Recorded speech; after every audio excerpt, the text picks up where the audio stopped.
got far more degrees than men. So you would think that they should maybe have half of all leadership positions, but if you look at the largest corporations, the actual percentage is about 10% of female CEOs, and that's like that's a high, right? Like I don't think we've cracked beyond that.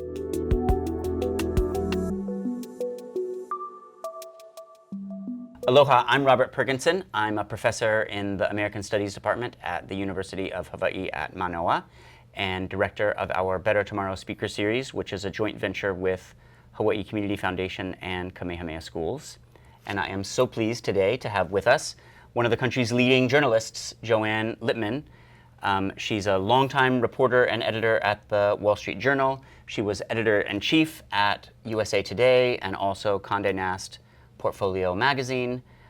She's a regular TV commentator, and she is the best-selling author of 3 books, a memoir or a biography of her hard-driving classical music teacher with a tragic past, a book about how to successfully navigate life's biggest transitions in an age of accelerating change, and a book on proven and collaborative strategies for closing the gender gap in the workplace. And that's the book we're going to talk about today.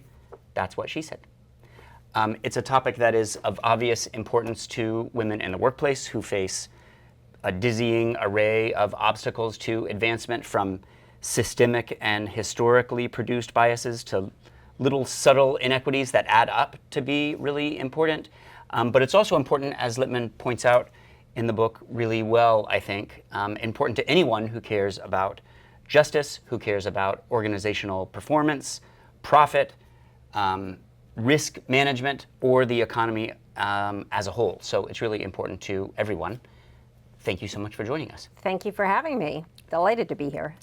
So you've had such an amazingly successful career in so many fields, from being a viola player forward, that seems to me you could have written a book, like, based on your own successes, tips from your life that could be applicable to others.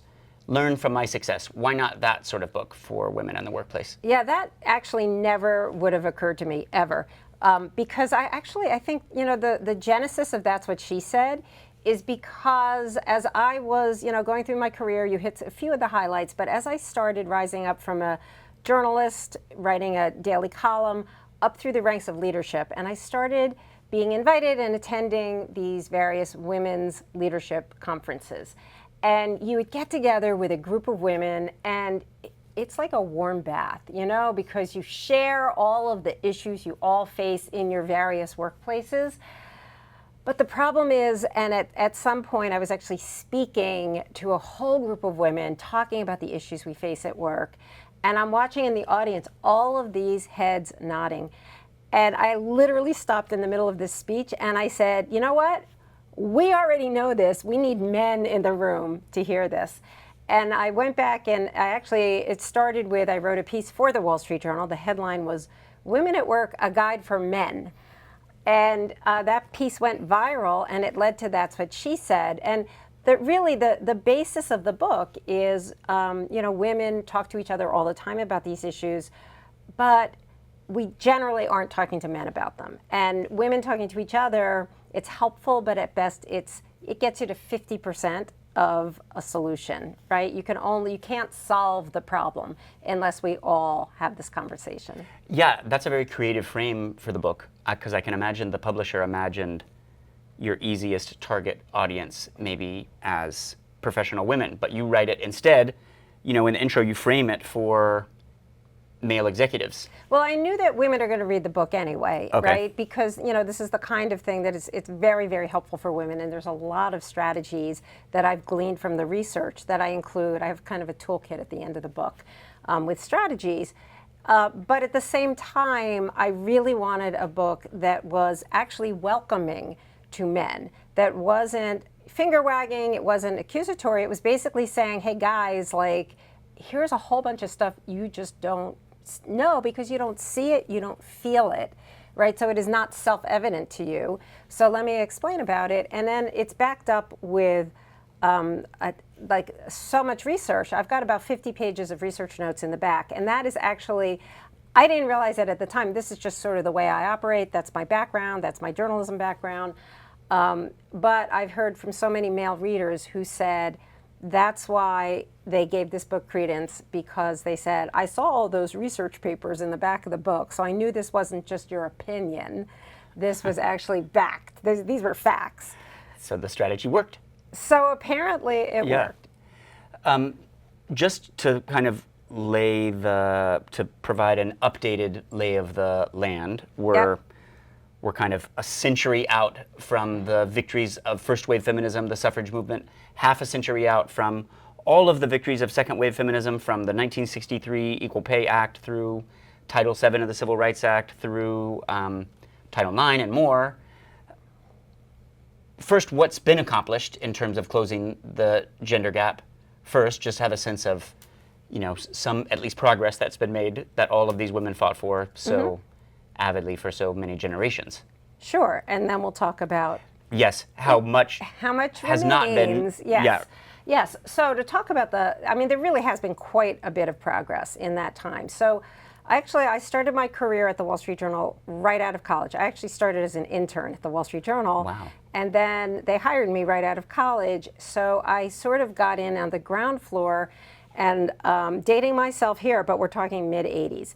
When I joined the Wall Street Journal, there were so few women in the newsroom. Actually, when I was an intern, there were so few women in the newsroom that there was literally not a ladies' room in the newsroom. There was only this tiny little guest ladies' room up by the lady receptionists at the elevator. That's, you could count the women on one hand. And so, you fast forward to today. By the time I left the Wall Street Journal, I stayed for 22 years. By the time I left, I was at that moment the highest ranking woman to date. I was a deputy managing editor. It's like the deputy editor-in-chief.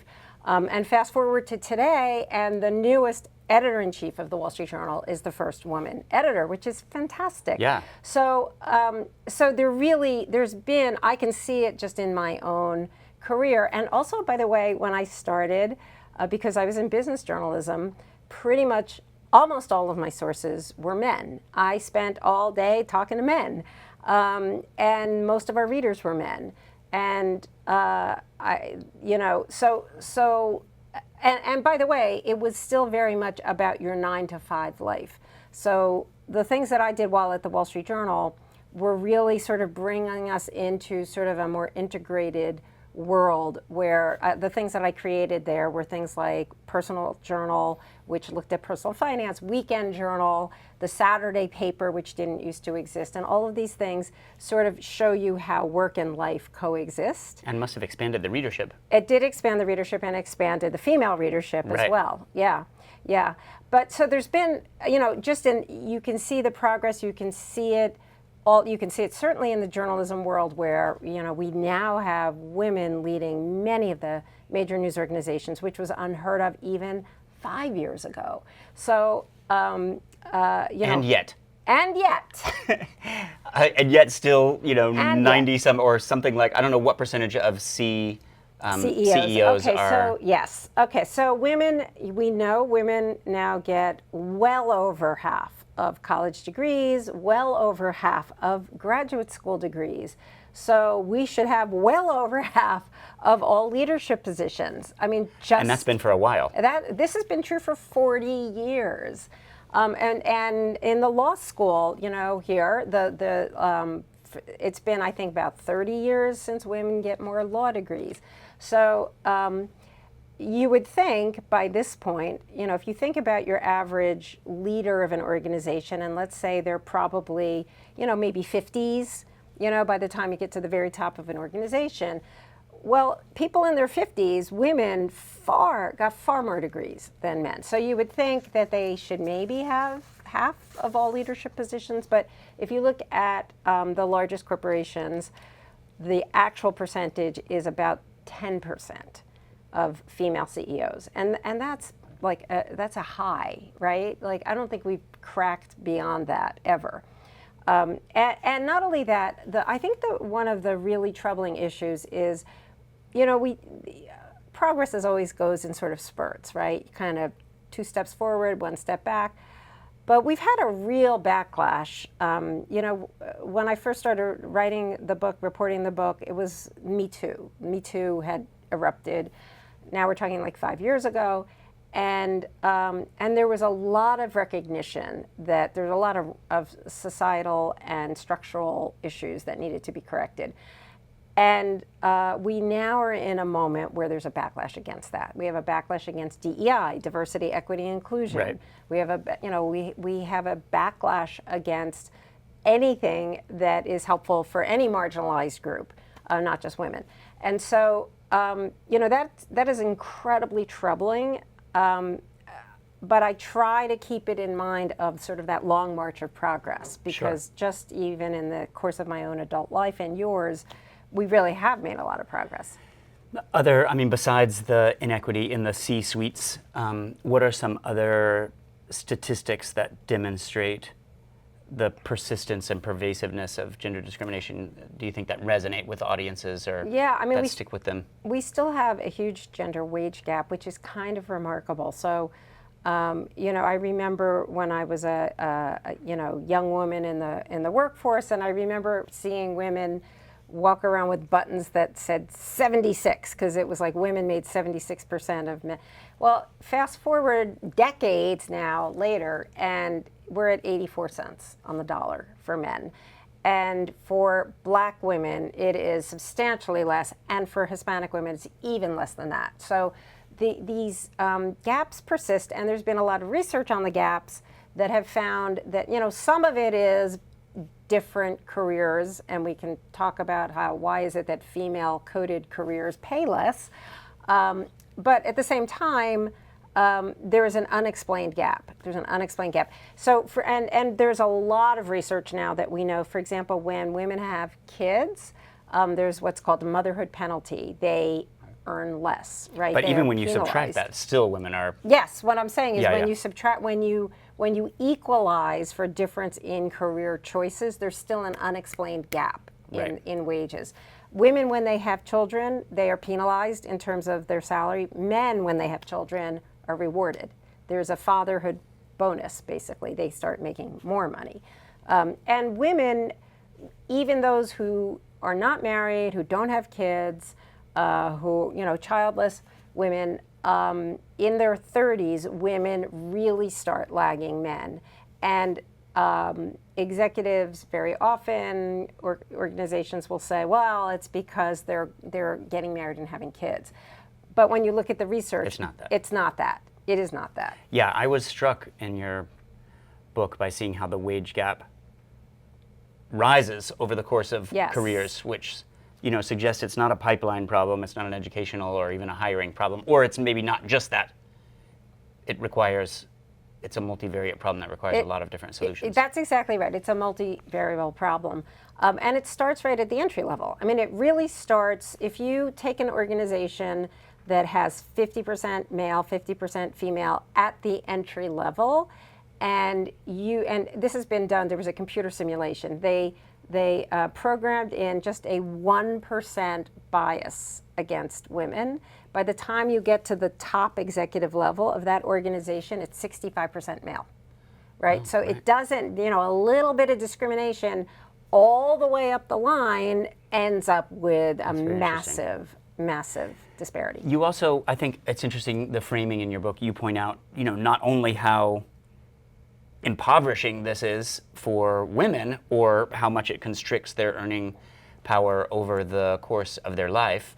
Add to that all of the extra kind of expenses involved in higher copays for medical care and on average greater expenses for upkeep and for everything. Clothing. The pink tax, right? Like things for women, dry cleaning for women is more expensive than dry cleaning for men. There, hairspray for women is more expensive than hair products for men. I mean, it goes all the way up. There was a wonderful, and also for women, looks really count in a way that they don't for men. Right, so it's not time wasted. that you might lose getting ready for work, I guess. Well, it is kind of time wasted because it's time that you're spending getting ready for work that your male colleagues get to spend working. Right. Or sleeping. But you're or doing penalized if you something don't else. spend it. But you're penalized if you don't. So, there was Deborah Spar, who is the former president of Barnard. She did this calculation, which was mind-blowing, which is that if you add up all of the additional time that women spend on personal grooming to go to work, it adds up over the course of your career to 5 years longer than what men spend. Yeah. Right. Plus all those days working for free because of the wage gap. Well, yes, you got that too. Right. Yes. That's a lot of years in a lifetime. Yes.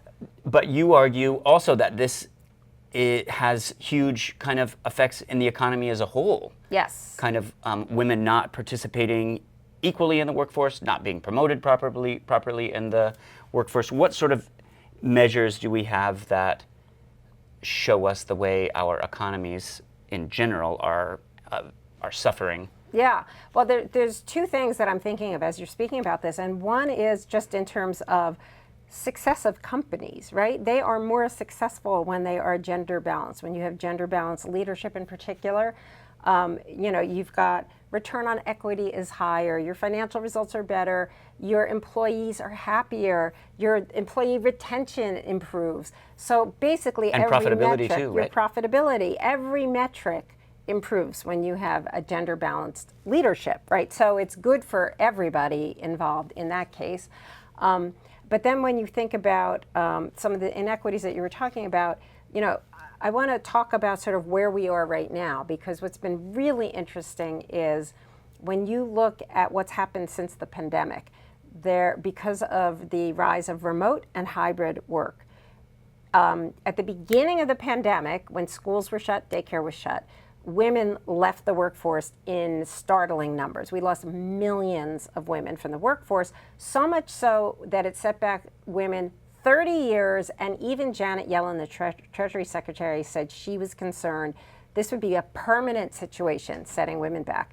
Fast forward to last year, exactly a year ago, April, suddenly women were at record participation levels in the workforce. We zoomed back, we made up all that lost ground and came back, and it was led by mothers of young children. And the reason is because suddenly you had these remote and hybrid options. So you have all these women who were boxed out of the workforce because of family reasons who could get back in, and they want to get back in, and they're educated and they want to be there and they're highly productive.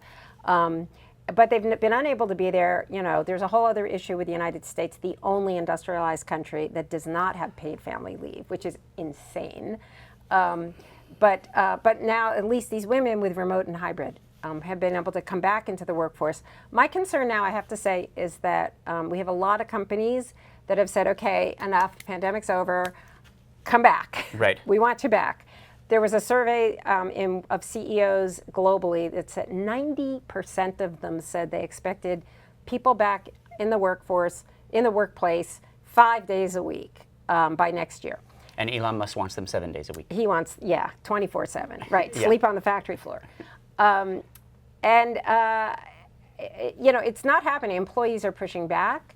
But that said, it's really problematic for women as well as people of color and the disabled. These are two other groups that we have seen a surge of participation in the workforce, largely because of remote and hybrid.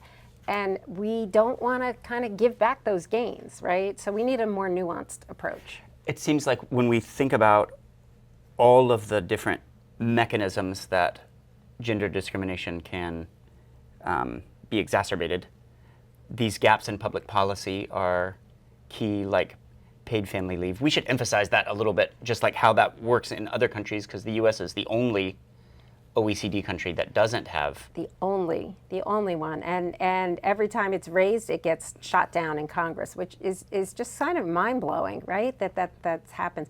I mean, other countries, there's different varieties of it, but one of the countries where I spent a lot of time, because it comes out tops all the time when you look at these rankings of who does best for gender equity, number one country, 9 times out of 10, is Iceland. Oh my gosh, we got to talk about Iceland. I love the chapter about Iceland because it also, I thought the risk assessment component was really interesting, that companies that have women in leadership are less likely to do incredibly stupid, reckless things. Yes, there's been research on that as well, that there's been research on like the financial markets and financial stock picking, and if you put women against men, the men might start winning and then they just keep going till they start losing. And Iceland makes women, this point yes, kind of dramatically, right, with the financial, yes. So the financial crisis in 2008, it was terrible everywhere. It was horrendous in Iceland. There was all kinds of really reckless. You had all these,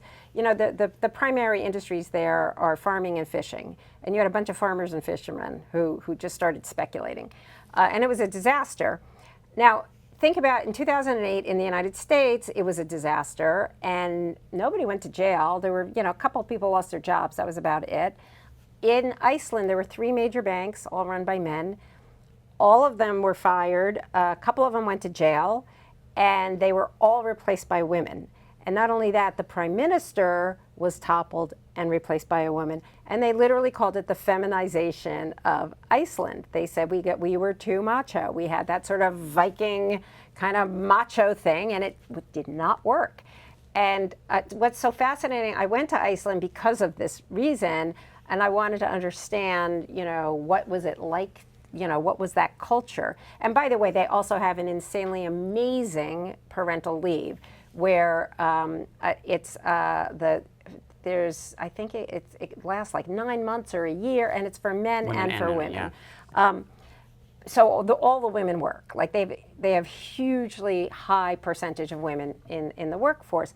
But what was really the big difference in Iceland was a cultural difference. That's how I felt when I went. When you talk to these men, I remember I was sitting there in like a fisherman's bar, basically, with this ship captain, this big, burly, he'd been a prize fighter, he was all beaten up and, like a kind of scary looking big, burly guy. And I asked him about Iceland and women, and he basically banged the table and he said, "Of course I am a feminist." Right? It's kind of like saying, "Of course I'm human." Like it would be an insult to suggest that an Icelandic man was not a feminist. That's amazing. It was amazing. But it felt like there's a cultural acceptance there that we just don't see here.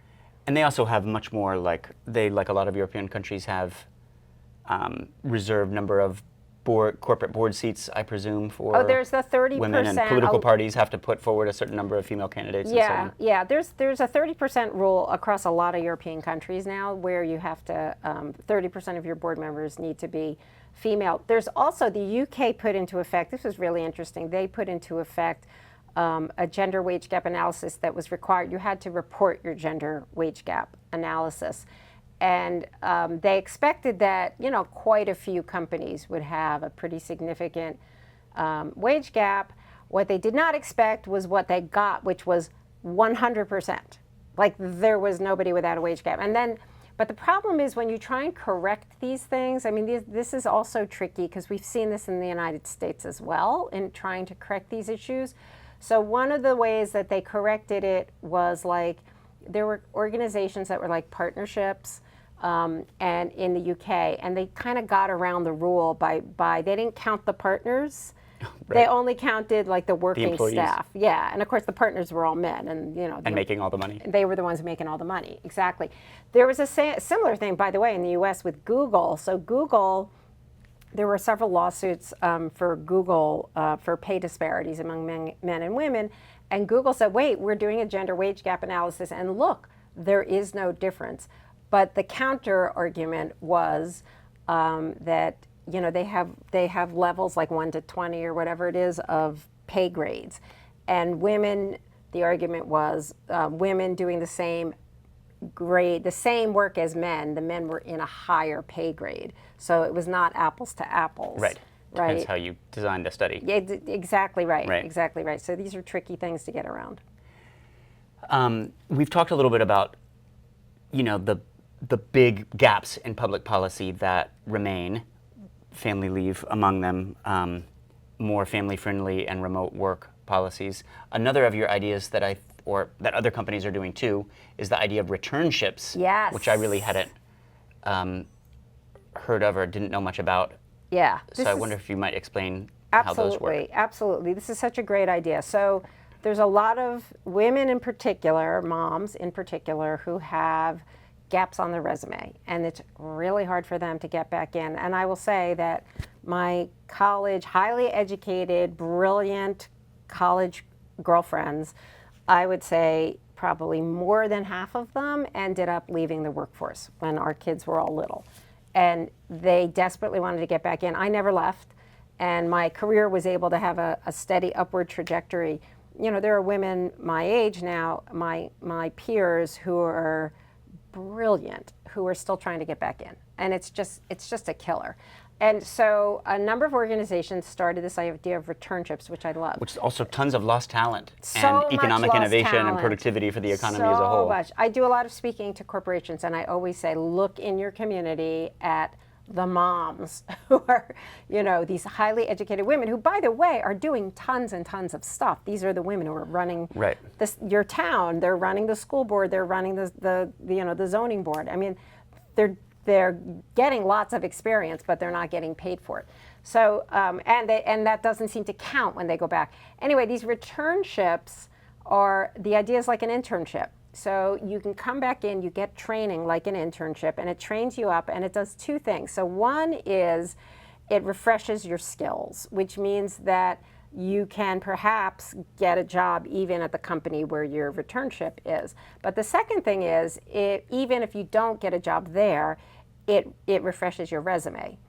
Now, there's a lot of resumes are read electronically, right? There's a lot of, no human sees the first bunch of them. And if there's a gap in the resume, they get thrown out. So this way, it closes the gap. And shows that you have refreshed skills and gives you something new to put at the top of your resume. Well, this brings us to hiring. I mean, in terms of the automated, algorithmic-driven discrimination, among other factors. Yeah. You know, discrimination on hiring has been illegal for a long time, and yet it's still pervasive. What are some of the ways that hiring remains so discriminatory despite it being illegal for so long? There's a lot of research that's been done on this front. And so, you know, if you go back to the Google example, right, that one of the issues that they had is, you know, Google, they've done away with it now, but they were very famous for doing these absolutely crazy, unsolvable mathematical problems that they would throw at you because they want to see how you reason. So it would be like, how many golf balls would it take to fill up a 747? You know, like just insane problems like that. And they turned out to be really fun for people just like them. Yes, exactly. Misfit dudes who were good at math. And they wanted to see how you thought, but so there were a lot of things, but they also wanted to see your college GPA. They wanted to see your SAT scores, which is, you could be a 60-year-old person and they'd be like, what were your SATs? So anyway, so there were a lot of actual analytical things that they were looking at for people, but they had an added X factor, which they called googliness. Like, do they fit in with our culture? And it turned out that women didn't have a lot of googliness. Because of how it was being defined. Because of, you know, it's people who we are comfortable with, right? And if you're a guy, and particularly a white guy, you're going to be more comfortable with a white guy. And we see this also, by the way, with mentoring. This has been really interesting. So there's two things. There's a mentor and a sponsor. And a mentor is somebody who can give you good advice for your career. A sponsor is somebody who can do something about it. They don't just give you advice, they can get you the promotion, right? I was very fortunate in my career that my mentors, all of whom were men, were also sponsors. They were people who could promote me, which made not just give all you the advice. difference. Not just give me advice. Most women don't have that because in an informal setting, we tend to kind of we like people who remind us of ourselves, of our younger self. And so when you have primarily men who are in power, they are primarily going to be mentoring men, other men, younger men who remind them of themselves. And then you add to that in these last few years since Me Too, guys are like, I don't want any raised eyebrows. I can't have a woman behind closed doors. I can't go out for a drink with her the way I can with a guy. But I think all of that is BS, honestly. And I think about how my own mentors claims of fear, did it. The claims of fear is just totally hogwash. And I think about how my own mentors handled it. So my great mentor at the Wall Street Journal, and really, he really set me up because I worked for him for more than 20 years. And he ran the paper, and he did some really wonderful things. Like he actually had a poker game with guys that I was not a part of, but he would do things. We both had kids, and so we would do like family outings. Like our two families would have like a barbecue together, or like when on a day off from school, the two of us would take all of our kids to the movies. Right, so there was nothing untoward. He was creative, and I don't even think he was trying to be creative. I think it was just sort of. It came naturally, and I wish that were the case for more men. Some of this is unconscious. There's so much research on the way that unconscious bias exacerbates racism and gender inequality and other kinds of systemic inequities. What are some, I guess, of the ways that unconscious bias plays a role at hiring, but also ways to kind of overcome it in the hiring process? Yeah, I mean, unconscious bias is so, we now have unconscious bias training. So we used to have diversity training, which was a failure, actually. There was a Harvard study of 30 years at 829 companies of diversity training, and found that it either did nothing for most people, or for two groups, for women and for Black employees, men and women, it made things worse. And it led to resentment and actually increased the bias against those two groups. And so that was a disaster. So it was replaced largely by this unconscious bias training, which says we all have biases. It's not just you white guys. We all do, and we all have to get over them. I mean, the problem is now we're seeing a backlash against that too. But the issue with unconscious bias is real. I mean, if you look at the research, and it starts at home, and it's so built in by the time you get to the workplace. So if you look at parents who type into Google, "Is my child a genius?" are twice as likely to type that in about a boy 2-year-old as a girl 2-year-old. And then when they get into school, there was research done on first graders. They get a math test, and sometimes graded anonymously, sometimes by their teachers. When it's graded anonymously, the girls outscore the boys. And when it's graded with their names on it, the boys outscore the girls. And this is in math, and it affects them too. It happened to my daughters. I saw them be really good at math in early years of elementary school, and then somewhere 3rd, 4th grade, they started mysteriously thinking they were not good at math. Right. And part of it is the boys, they get the teachers give them the benefit of the doubt. They kind of, because math should be math. It should not, this should not be an issue. But so the girls sort of internalize that, and then they really internalize. One of my favorite studies, alarming, but my really amazing study this one was also done with different age groups. They start with 6-year-olds, and they have to perform a task, and then they get to pay themselves in Hershey Kisses. And at 6 years old, the girls pay themselves fewer Hershey Kisses. The boys pay themselves more Hershey Kisses. Okay, which brings us to the topic of, so there's discrimination in hiring. Yes. That operates in tons of different ways. But then it gets worse over time, which means women are getting passed over for promotions and they're not getting raises. Bad for the economy because less qualified, less productive workers who are men are getting those promotions and raises. What are the measures of that? How is that? Why is it that women are getting passed over for all of these advancements in the workplace? Yeah, so women are less likely to be promoted even from the entry level, from their very first promotion. They are less likely to be promoted. And so it sort of multiplies as you go up. But there's all kinds of sort of subtle things. Women don't get the same opportunities. They don't get the same advancement. They don't get the same. They don't get the stretch assignments the way that men do. And you see it also just in terms of there's a thing that's called, it's a psychological term. I only learned about it after I wrote the book, when I was speaking at to some psychologists who said it's called belonging uncertainty, and it's so true. So belonging uncertainty is that feeling when it's not overt discrimination, but you're feeling left out. So it's that feeling when a woman walks into a meeting and all the guys are talking about last night's game and she's not part of the conversation. Or the black employee who is part of a team and the rest of the team goes out for lunch and they don't invite him. And it's not like overt, like we don't like you. It's just sort of unthinking. Can also make you paranoid. Yeah, but it's kind of like there's an in-group and you're not part of it. Mm-hmm. That's belonging uncertainty. And women have a lot of that in the workforce. There's also, when women are in leadership roles, you can give a woman same title, same job, same responsibility, and she doesn't get the same level of respect. There is a documented respect gap between men and women on that front.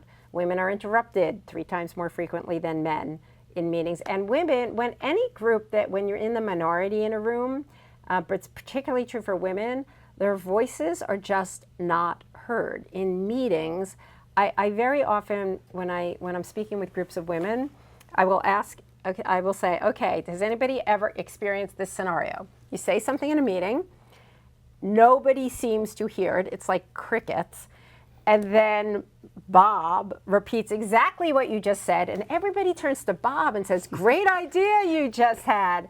And you're thinking to yourself, that's what she said. Yes, exactly right. Anyway, when I ask women, has that ever happened to you? Generally, 100% of hands go up, including mine. It's also that men, it seems like, believe themselves that they merit raises and...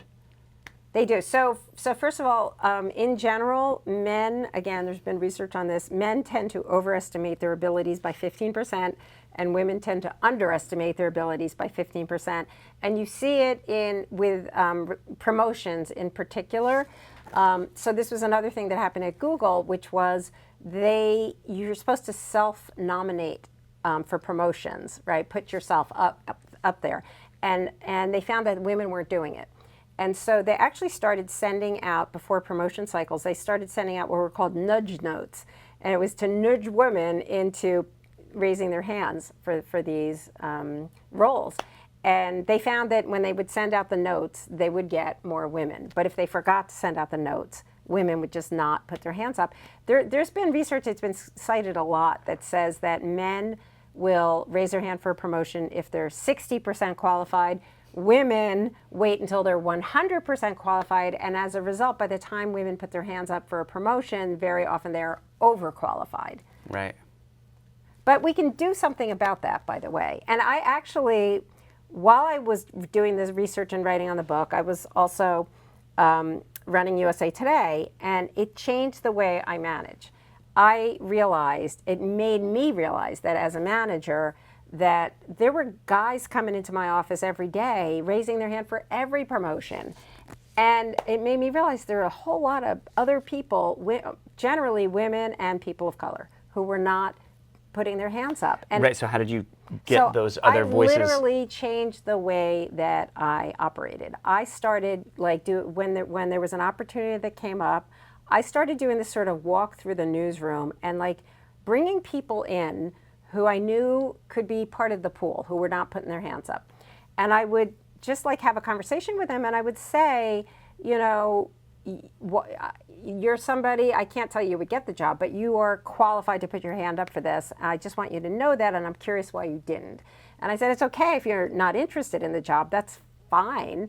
But if you're not, why don't we talk about what you're thinking for your future? And it just made me much more proactive as a manager in thinking about people who were quiet, who weren't putting themselves out there, but who really had the talent and the skills. Yeah, I was struck in your book by all of the ways that women feel they have to kind of contort themselves to succeed in the workplace.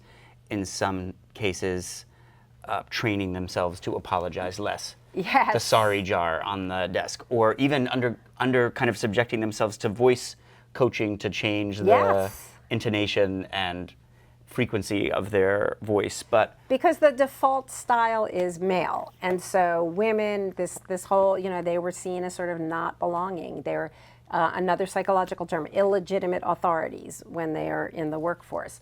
And so I met a CEO who literally got a voice coach because she had a Southern accent. She felt like it made her sound too weak. If you look at women in power, there is an astonishing number of them with blonde hair, and they were not born that way. But blonde hair in a powerful woman is seen as something that sort of helps balance this sort of non-feminine power. So you balance it out with sort of a femininity with the blonde hair. yeah, I was struck by those results. Yeah, tall women, I always wear heels, tall women earn more than short women. Well, so what would it mean to, of course, women are trying to adapt as best they can to these unequal circumstances, but what are some of the ways that a workplace could be designed to be less male-centric? One example is nudging for promotions, but Yes. other subtle or systemic ways that you can kind of imagine or design your workplace and its procedures differently. Yeah, absolutely, absolutely. get at some of these the problems. very first thing that any organization should do is look at the data. We got tons of data, and in particular, look at who are you hiring, and then who's getting the first level of promotion. Look at your entry level. Look at who gets promoted. Crunch the numbers.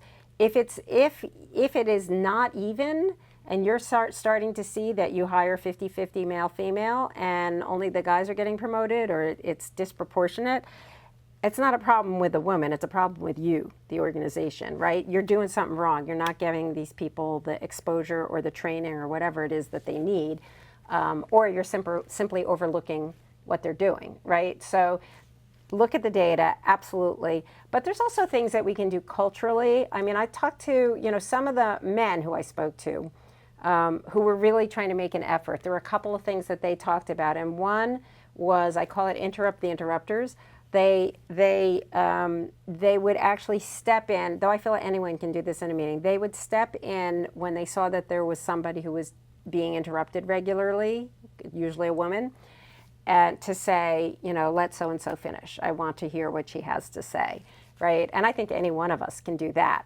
Amplifying is another one that you kind of talk about. I love amplification. So this goes to this point that women's voices are often not heard. And so amplification is the idea that when a woman says something or has an idea, somebody else will then repeat exactly what she just said and give her credit by name so that Bob doesn't get the credit instead, 2 minutes later. That's also very effective. Another one that I love is brag buddies. I love this strategy. Okay, so brag buddies was actually created by some women who were in a consulting firm. So there's research that shows that when women talk about their own accomplishments, we penalize them. We're we give all those female-coded kind of, she's abrasive. Even though women are less likely to do it. Yes, yes. But when a woman does talk about her accomplishments, she is, we don't like her, right? So she gets penalized. When a man does the same thing, he gets rewarded. Wow, he's amazing, right? And so we shouldn't be like that, but we are. And so what these women figured out is this brag buddies idea is, and a man can be a brag buddy for you too. But the idea is, let's say me and Kaya we both report to the same boss, right? So I tell her my awesome accomplishments. She tells me her awesome accomplishments, and we both go to the boss and brag about the other one, right? And so Right, that's good. Yeah, it gives you. You actually have this cheat sheet at the end of the book do. for individuals. Are there other ones you want to mention? Because these are really good ones. Oh, you can cheat yeah. from your own cheat sheet if you want. Yes. Oh my gosh. Others for individuals, and then we should talk more about the policies that organizations ought to implement toward toward solving. Don't be afraid of tears. That's actually one that I really Oh yeah, we didn't. I didn't really like, because we didn't talk about that because there is a lot of research on that as well. So men are really afraid when a woman cries at work, and women are more likely, biologically, they are more likely to cry. And for men, it is a terrifying thing to see a woman cry. Actually, male testosterone decreases when a woman cries. I mean, he feels... Yeah, I wasn't aware of all this research. Yeah. And so he just doesn't want her to cry. But the thing is, when a man, and I tell this to men all the time, when a woman cries, the man thinks he hurt her feelings. That's why he's afraid. He thinks, I hurt her feelings. But in fact, when women cry at work, it is not because her feelings are hurt. It is because she's pissed off.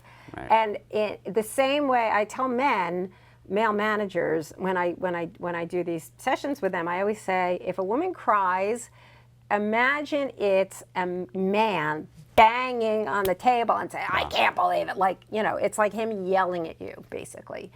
That's what you're seeing. You just have to sort of interpret it differently. And therefore take it seriously instead of flee it. And take it seriously, right. Exactly. Another thing is, with performance reviews, this is another thing that we can do, which is to close that respect gap. One of the things that we need to do is to sort of equalize how we evaluate people, right? And so there's been research on performance reviews that found that men tend to get, from male managers, tend to give other men very, very specific performance-based, here are, X, Y, and Z things that you can do. Women tend to get personality critiques. And the personality critiques tend to be negative female-coded words like abrasive or irrational or emotional, and they are not helpful. And they're not specific. They're first of all, they're just, there's just bias built into the words, but also it's not helpful to the woman's career because she's not getting the same kind of guidance that the man gets. The bias in words, that takes me back to hiring too. I was struck by the choice of adjectives and verbs and job ads. Yes. How it has an effect on the applicant pool. Yeah. So there's been research on that shows that depending on the words they use, it either, it might cut out women, right? It might be very muscular. We need hard driving professionals. Muscular language that is off-putting to women. Yeah.